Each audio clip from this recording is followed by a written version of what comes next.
I'd like to call to order the meeting of the Industrial Community Development Subcommittee. Myself as the chair. Councilor Manning, would you sit in for Councilor Sasslaw, please? Thank you. Councilor O'Neill, will you sit in for Councilor McGinn, please? Yes. Thank you. Councilor Rossignol and Councilor Sharris are also members. To be discussed tonight is the proposed ordinance regarding a plastic bag ban here in the city. There's been a lot of work that has gone into it, and there's a lot of concerned individuals, and we'll start the ball rolling tonight by hearing from Mr. Kurt Bellavance, the Community Development Director, and Ms. Sharon Cameron, the Health Department Head for the city. So either one, Sharon or Kurt, or whoever would like to present to us, thank you. Good evening. Hi, I'm Kurt Bellavance, Director of Community Development. Along with me is Sharon Cameron, Director of Health Department. So the council had tasked our offices about 4 months ago with putting some language together in regards to a plastic bag reduction ordinance. I want to say ban because there'll still be some plastic bags available for certain uses. So what we did was we didn't want to reinvent the wheel, so we took language from probably about a dozen different communities and started to review those and see which ones we thought made sense, what we thought might work for Peabody, and then put together some language that would be part of the city's ordinance. So the draft before you this evening is just that, a draft, and we're looking for feedback in regards to that. It's broken down into a few different sections. The first one being just a general description in what the plastic bag reduction ordinance would be. It goes into definitions because there's some new language and some new words that we want to make sure that we define as part of that ordinance. Especially notable what a single-use plastic checkout bag would be, and where those would be prohibited and where those would be allowed. And then it goes into, of course, the penalties and enforcement. Certainly, we want to make sure that the local establishments are aware of possible repercussions in regards to still using those types of those products. And then finally, the last section is waivers. Certainly, there may be businesses out there that have thousands of bags on hand right now. We're not interested in hurting them, but we'd like to have them use those bags and go through those. And the intention is to give a leeway or a certain period of time, say 6 months, to allow them to go through their bags and use those and get used to the ordinance. But there certainly are waivers there that would be, may come up on time to time, and that would be directed through the health department. The health department would also be responsible for overseeing this ordinance in regards to going into these different establishments, which they would do on a regular basis, mostly dealing with, because of the food products and things like that. And so that's sort of a quick summary of what the ordinance would be. Just a couple other notes as well. It does not, when it lists the types of bags that it includes, so certain things like laundry, dry cleaning bags would be excluded, bags for newspapers when they get delivered in the snow or rain, bags that you would use for produce, if you're buying lettuce, string beans, those types of things, those would not be prohibited as well. So those are all defined in this ordinance, and we're here to hopefully answer some questions in regards to that and get some feedback in regards to the ordinance and see if there's anything you like or dislike about that, and we can make some changes and try to move forward. Thank you. Thank you, Mr. Bellavance. Ms. Cameron, would you like to speak? Not required, or if you'd like to, we'd love to hear from you. Please. Thank you, councilors. I have had the opportunity to speak with surrounding communities who have similar ordinances, and in general, the health departments are the responsible enforcing agent in those communities as well. And everybody really emphasized two things to me. One is the importance of building in sufficient lead time to make sure that, retailers who have inventory have the opportunity to phase out their existing inventory and procure the new bags. There is, as you've seen, there's some waiver language in the proposed ordinance. The Board of Health really does not want to have to deal with a lot of waivers because those are case by case, and we really want to have as much uniformity as we can. So let's build in sufficient lead time. And the other thing everybody emphasized to me is really the importance of using that lead-in period to do a lot of education with the retailers. This is really not just the retailers, but also with the public to make sure that they understand what they'll be experiencing out in the store, make sure people get in the habit of starting to think about bringing reusable bags with them and that sort of thing.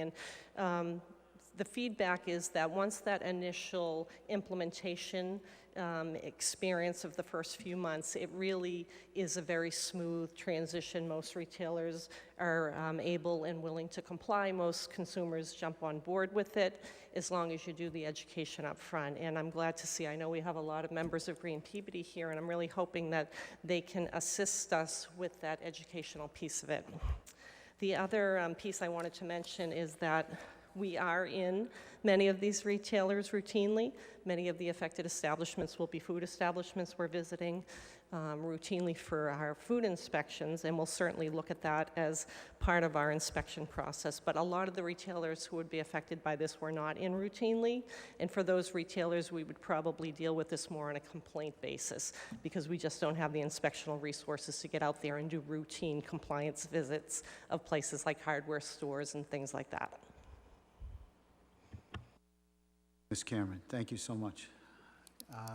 Before I open it up to our Green Peabody team, would any counselors like to speak or ask questions of Mr. Bellavance or Ms. Cameron? Councilor Sharris, please. Yes, thank you, Chairman.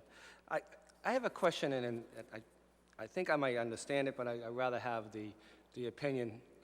Why is it the dry cleaning bags and newspaper bags excluded from this reduction? And I like the word reduction than ban. I think the public will grasp on that better. So anyone who could answer that, I'm curious. Because I've seen that in other ordinances too, and I just... That's not something I really researched, but it was a pretty common, that newspaper, produce, those seem to be the three common types of bags that were found in nearly almost all the different ordinances that have been proposed. And it may be in regards to a thickness, or it may be in regards to the bags are not usable again, where the other bags were typically may be used once or twice again. So, but I'm not really sure why those particular bags are called out. Yeah. For some of the exemptions that relate to the bags, you know, for produce and meats and things like that, obviously there's a health reason why you wouldn't want those to be reusable bags. So, but as Kurt had said, most of the surrounding model ordinances do have those same exemptions. And I certainly don't want to get local news companies angry at me, but I have to imagine those plastic bags that the newspaper goes in is probably ones you find floating in the trees and things of that nature too. And I imagine it's, as you said earlier, to the rain and snow to keep them from getting wet. Okay, but I got to remember when I was, 13, 14 years old, maybe like some others, with our paper route, I had to get the paper in between the door of my customers. So I know today they kind of throw them from the cars. But is there any conversation that those bags will be reduced also? If anyone can answer, I'm really kind of interested in it. Hi, Rita Cavicchio, 25 Emerson Street. I have an answer for you, and that is that a company called Trex, which is they build composite wood, and they make decks mostly, but they also make outdoor furniture. They started a program not too long ago where they are collecting plastic bags, and that includes those newspaper bags, includes produce bags, the any of the other plastic bags that you might get, including film. Like, so when you buy things and they're covered in plastic wrap, they will collect those, and they collect them now at all grocery stores, every grocery store across the nation. And if we wanted to, as a community, we could even have the schools participate in collecting these, so that these are just simply not able to be recycled curbside, but through this program, we can recycle almost every plastic bag, and that includes these. So it's a great program. I've actually been working with Linda Robbins on it, and literally they'll take just about any bag. So, you know, once we can reduce the plastic bags, then that becomes a little more manageable, and we can maybe get people to be bringing them back on a weekly basis when they're going to do their grocery shopping. Thank you. Thank you, Councilor Sharis. Thank you, Rita. Councilor Manning Martin, please. Thank you, Mr. Chairman. Through you to Sharon Cameron, if I could. The state has been working on a statewide ban, and the most recent information that I could find was posted in August that it was still in committee, that it went into committee, and then it came out of committee with some changes that many legislators don't agree with, so it's kind of stalled, I think, momentarily. And, but I believe it's inevitable that they will move forward with the statewide single-use plastic bag ban. So I guess my question to you is, I know that in other states, cities and towns went forward with their bans and created their ordinances, and then their state was behind them and enacted a statewide ban, which in essence then created a conflict where the city and town ordinances were stripped of, the cities and towns were stripped of enforcing the authority to enforce their ordinance, so they had to go forward and then repeal what they had just put in. So in my research with this, I get the sense that we're in that position now, so I wanted to get your thoughts on that. Should we wait till the state enacts the ban, because I believe it's, you know, coming soon, instead of positioning ourselves in a way that we have to repeal the ordinance and also open ourselves up to litigation and enforcement issues with the retailers, because that's what's happening in Missouri, Oregon, and California right now. So I wanted your thoughts on the timing of this. Is it best, you are the enforcer, so you're the one that's going to be left in that predicament, which to me sounds pretty chaotic if it were to go down as it has in the other states. So I wanted your input on that. Thank you. And Kurt may be better poised to answer maybe the timeline of the state enacting it. I am aware that there is some activity on the state level. I don't know how close they are. My understanding is that there's some concern about language about what they would need to provide, in replacement for the bags and things like that. I'm not that concerned about it. I do know that this ban has withstood other legal challenges by other Massachusetts communities have moved forward with it. A lot of the communities who already have bag bans in place actually have they allow thinner bags than what we're proposing 5 mils. A lot of the surrounding communities who adopted early have gone with 3 or 4. And to me, that would be the main risk, is that if the state were to be more stringent than us, it might become an enforcement problem, but I don't think it's likely. I would think that the state would either come in with something either similar. Most people now enacting bans are doing about a 4 mil ban. I think they would probably do something that or less, and so I don't think that would be problematic for us, because if people were able to comply with our ban, they would be able to comply with the state ban. So I don't see it as a big issue for us enforcement-wise. If I may. But would we then have to come back and repeal it? That's another issue. Because that's what they had to do in these other situations. They had to come back and repeal bans that they had just put in a month prior, because the state had enacted their statewide ban. I'll try to answer that. Well, right now it's before the House Ways and Means Committee. So our own Representative Tom Walsh sits on that committee.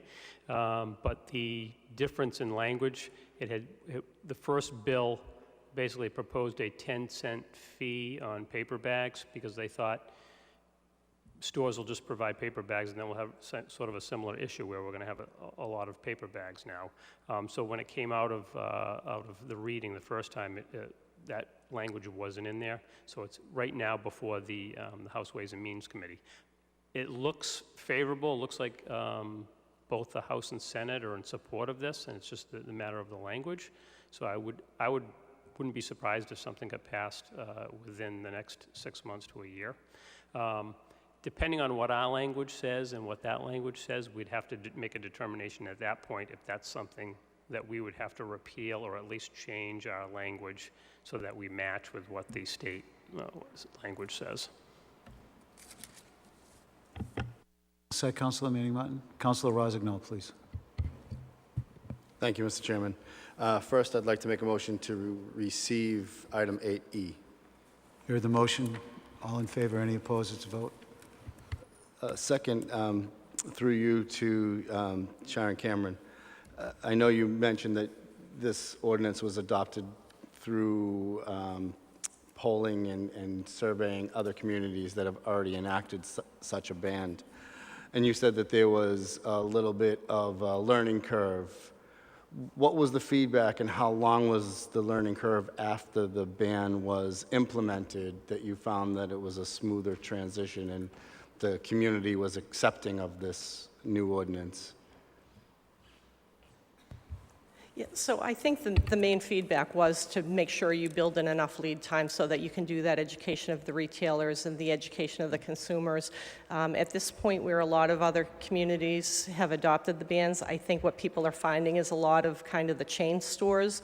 It's very easy for them to make the switch because they've already been poised to do it. It may be your small independently owned businesses that have a little bit more of a challenging time. Depending on the size of the inventory they have. So really to target your outreach to those type of independent businesses who might not have had experience about what sort of bags will be allowed. So that would be the main strategy. And what did you find from these communities, from the residents after it was implemented? Was it well received or was there pushback from the residents?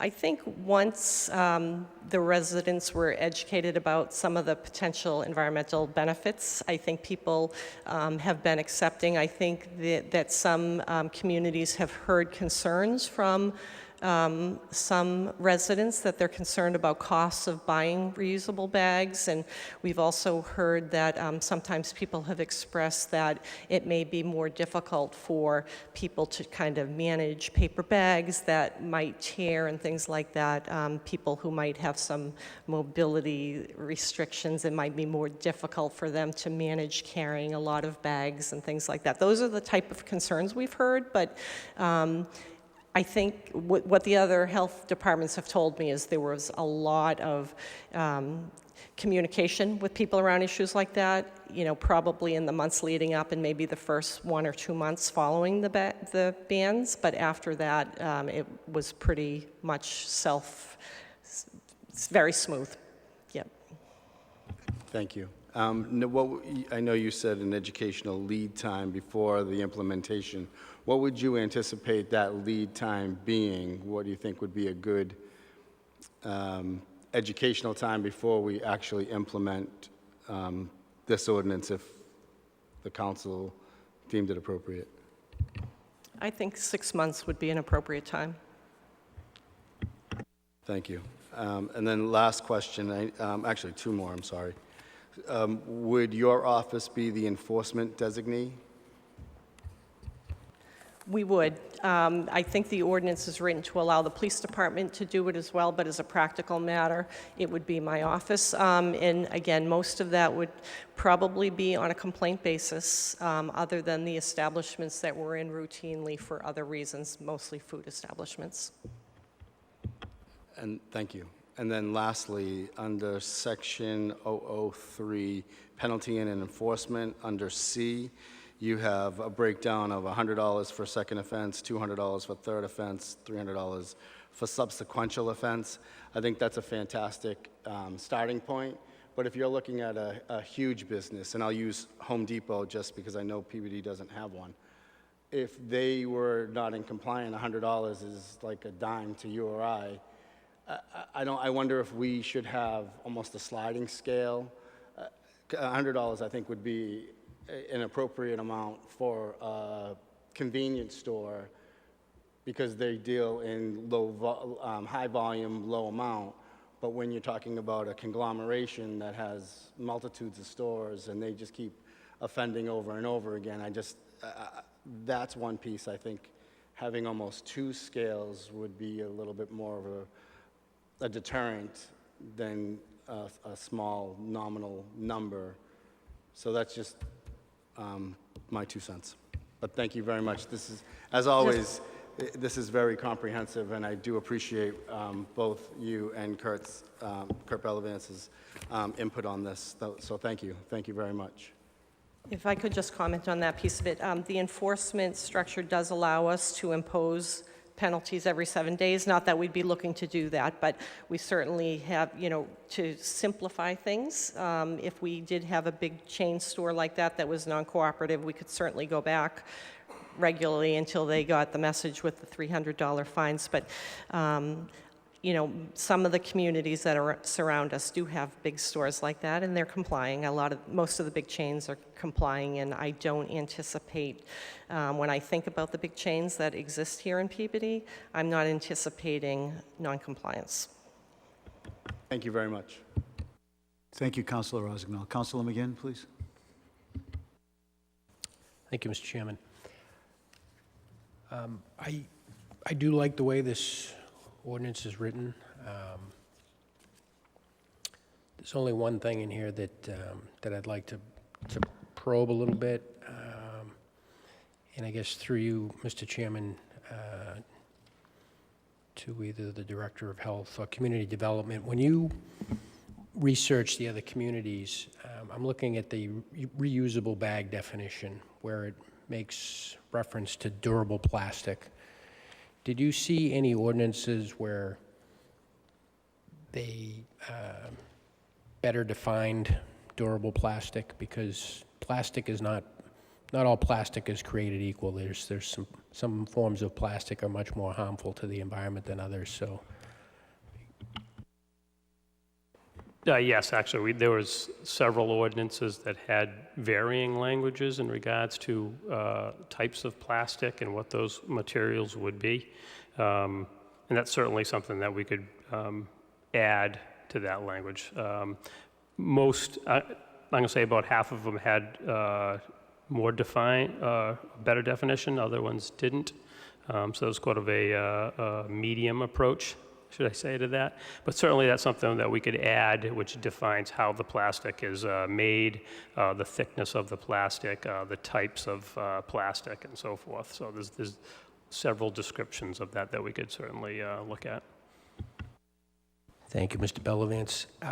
I think that that is something that we should add to the ordinance because I think that when it's left vague like this, it can have unintended consequences. And I think Danvers experienced that with Market Basket, for example. They came up with a very thick plastic polyethylene bag. They stamped on the side of it that it's reusable because it met the definition. But in fact, what you're actually doing is you're getting much more plastic now that's essentially a thicker disposable bags. It's not truly a reusable bag in what most people have come to accept as a what makes sense as a reusable bag. So when I looked at this and kind of probed at that definition a little bit and kind of best practices in other communities, what I would like considered as an update to that language would be to modify it to say reusable bag, a bag that is specifically designed and manufactured for multiple reuse and is either polyester, polypropylene, cotton, or other durable and non-toxic material, or made of plastic other than polypropylene, HDPE, LDPE, PETE, etc., or polyvinyl chloride that is durable, non-toxic, and generally considered food-grade material that is 5 mils in thickness or greater. That's the language that I think will prevent us from getting that, those thick plastic, still harmful to the environment bags that would basically be established by leaving ambiguity in here. And I just think where we have so many other communities we can look at, it should be tight so that we don't leave a loophole in there that, especially for some of the bigger chains, that I think that's a road that they would go down. Again, the polyethylene bags, they are absolutely the most harmful to the environment, and that's all the research points to that. So if we're looking to reduce plastic, we've got to get that clearer definition in there. And I have that here to. I would move to receive late communication, Mr. Chairman. Heard the motion by Councilor McGinn. All in favor? Any opposed? It's a vote. So I'll Councilor McGinn. provide that late communication as an input to the Director of Health Department and Community Development for evaluation. I don't know if the committee wants to have them research this offline. I'd go with the will of the committee, or if we want to act on it with this incorporated at this point in time. Either way is fine with me, Mr. Chairman. Is there anyone in the committee that's opposed to us moving forward with the new language? Councilor Manning Martin? Yes, I think that they were looking for, and correct me if I'm wrong, I thought you were looking for feedback because you were going to go back anyway. So wouldn't you be taking this to continue to work on it? I thought that that's how you had prefaced. Sorry to interrupt, go ahead. I thought that that is what Kurt and Sharon had prefaced, that they intended to go back and with further work and not to make a vote tonight. I thought that that's what you were saying. If there is no opposition, we were going to move forward on it, but if there's changes that you'd like to make, So I would like to have the opportunity to evaluate the proposed change, because the one thing that jumps out at me is considered a food-grade material, because that term, is different. Something that's food-grade is different than packaging material. So it may need to meet standards, for instance, of a food container, which many, the bags you get at a grocery store generally are not meant to be in direct contact with ready-to-eat food. So I need to explore what that definition of food-grade material may mean. This may be kind of a de facto prohibition. I don't think that's the intent, but if that food-grade term has a very specific meaning, it may mean that we're banning all types of plastic bags, regardless of the thickness, regardless of whether or not, it meets the other criteria that have been set out. So I just don't have an answer in front of me right now to act on that. to Councilor Manning Martin's point, we'll keep that in committee and give you opportunity to review it. I'd like to see if we can move forward on this as soon as possible. How much time do you think you need? Can you do it before the next meeting? All right, let's, is there anyone opposed to that? Any councilors? I'd like to give Green Peabody an opportunity to give some brief comments. Brian Howcroft, would you like to speak? Please identify yourself for the record, Brian. Yep. My name is Brian Howcroft. I live at 8 Crown and Shield Street, Unit 108 in Peabody. Thank you for having me here, and thank you to Sharon and Kurt for all your work and research on this. Thank you. I'm a member and co-chair of Green Peabody. Single-use plastic bags litter our streets, clog our storm drains, affect wildlife, and stay in the environment for many decades, even working their way into the food chain. The number of cities and towns in Massachusetts that regulate single-use plastic bags continue to grow, now up to 122. If there's anything that Green Peabody can do to help move this initiative or other green initiatives forward in Peabody, we're happy to help. So thank you for your time and consideration on this, and if there's any questions, I'll try to answer it. Questions of Mr. Howcroft? Brian, we're looking for you to help us with the educational part, your team with the educational aspect of the introduction of the band, so get ready to do some work. Sounds good, I like it, thank you. Thank you. Rita Cavicchio, would you like to speak?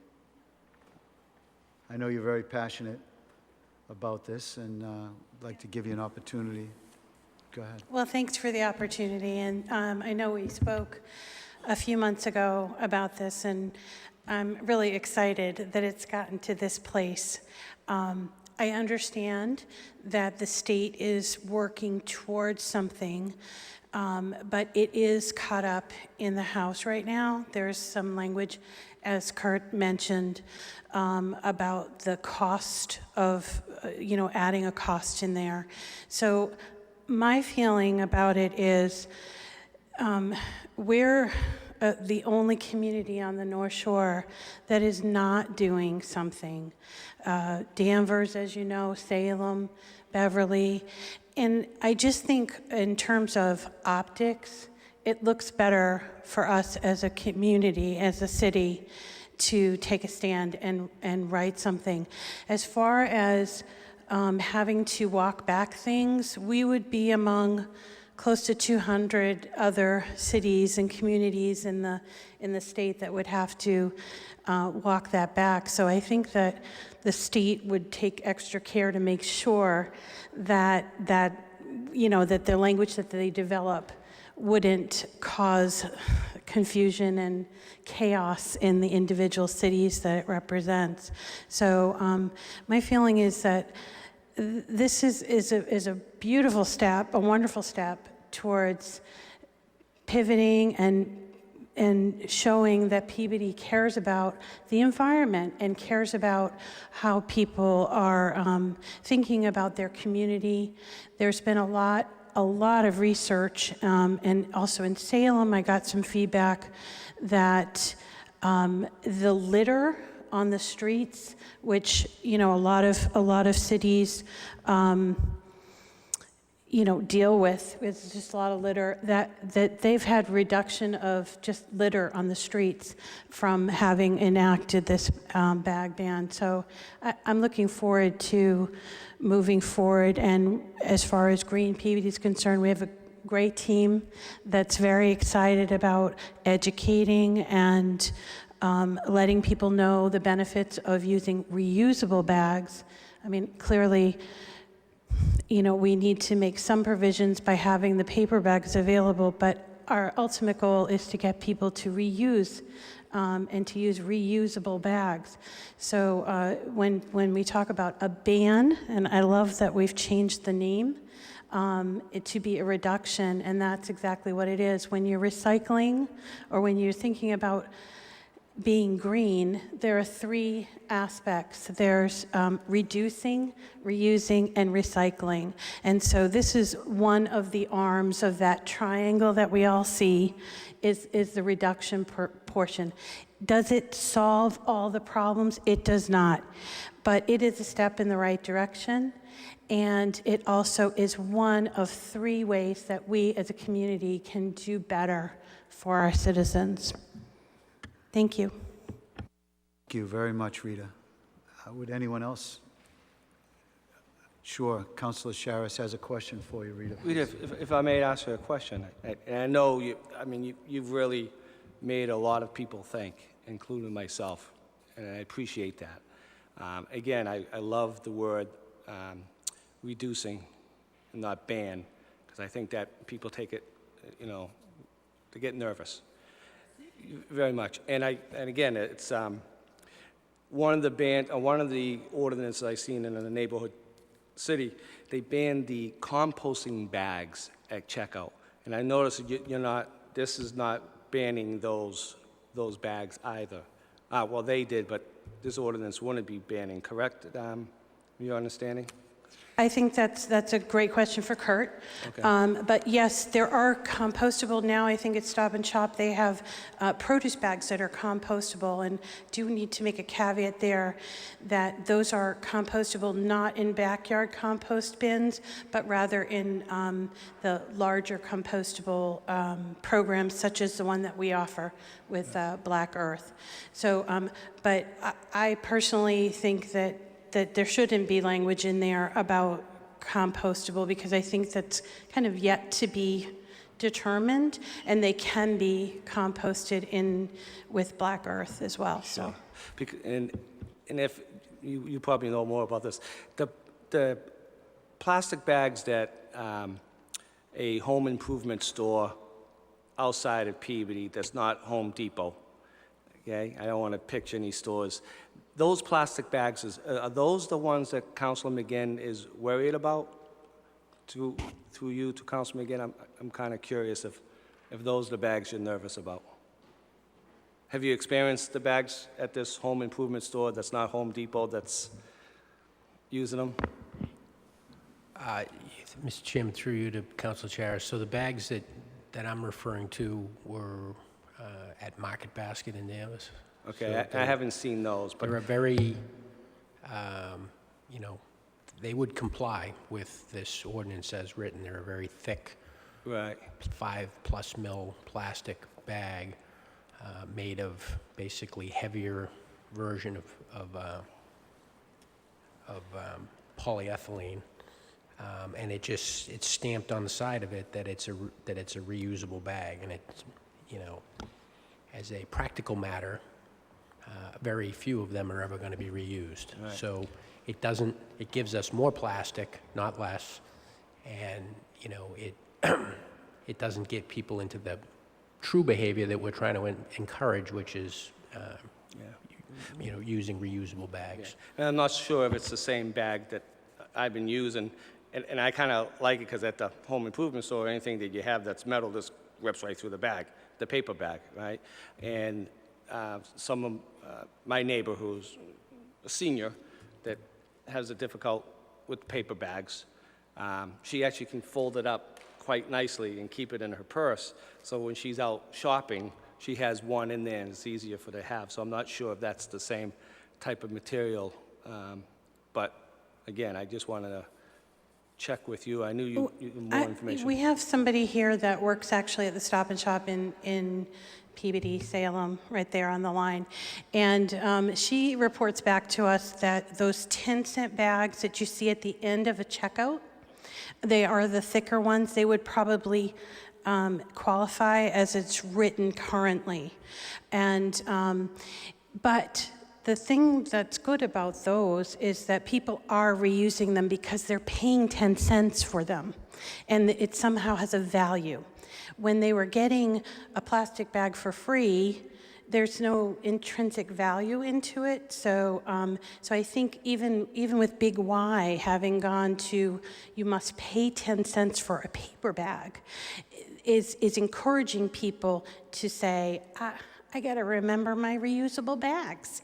And I think that's it's the same theory about those sort of thick plastic bags. Thank you. And Chair, I only have one other question, and maybe Sharon can. The fines that you generate, hopefully we don't have any, but would that be designated, earmarked to education or to service, to providing educational goods or benefits to this whole recycling? Or is it just going to general fund? Yeah, the ordinance has not designated them to go anywhere else other than the general fund. Could we think about that? Because I think any fines that was generated from this could be designated to this cause? Just a thought. So, Thank yeah, you. so I don't know who makes those decisions, but we can certainly explore that. I think it's the Department of Revenue that would make that decision, so the municipal finance is governed by that. So if it's allowed, it's something we could look at, but if not, then it wouldn't be something we would do. Thank you, Councilor Charis. Any other councilors? Anybody else from Green Peabody that would like to give a Linda? No. Jeanette? Pam?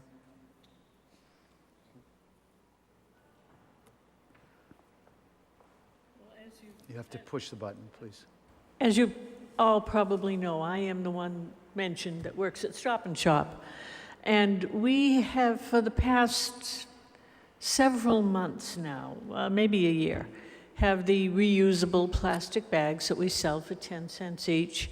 And I worked for 5 hours today during the day, and I was cashiering, and I probably was given back 8 or 9 of those plastic bags that the customer brought in to be used for their produce, for their purchases.